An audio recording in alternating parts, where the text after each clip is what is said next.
Coming up on 6:08 this morning, starting today, North America's largest and longest running tabletop gaming convention is back in Indy.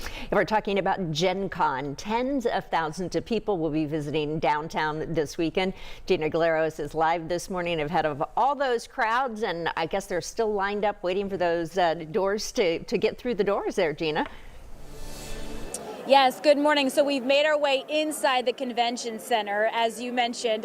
We were outside before, and now these fans, these visitors are waiting until 10 o'clock until doors open then.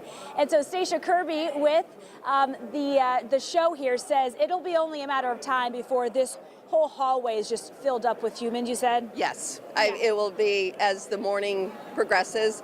It usually is just a sea of humans waiting for the doors to open at 10 o'clock and everybody enters the exhibit hall and Gen Con begins. Yeah, you've been doing this show for, you said 19, 20 years, really the extent of the show that's been in town here. And you were saying, how does this year compare to previous years?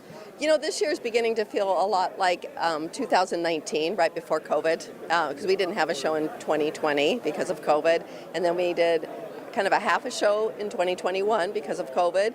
And then last year we were building back up, and this year it feels, we're all kind of saying, oh my gosh, it feels a lot like 2019, which was one of our biggest years ever. Yeah, so last year the city saw around $57 million in economic impact. You are predicting, of course, we don't know, but around $80 million to Indianapolis. That is huge. And tell me what you compare it to. Well, I'm from Seattle, and we just had Taylor Swift in town, and they said for 2 days of Taylor Swift in Seattle was 40 million. So all I could say is it's like, wow, we are like a rock concert. Very economically, yes. Comparable. Yeah. All right. Thank you very much. We'll talk to you more at 6:30 about really what's new this year, what folks are most looking forward to.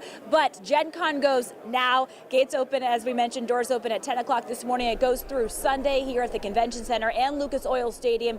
We do have plenty more information, ticket information on WTHR.com for you. But for now, we'll send it back to you ladies in the studio this morning.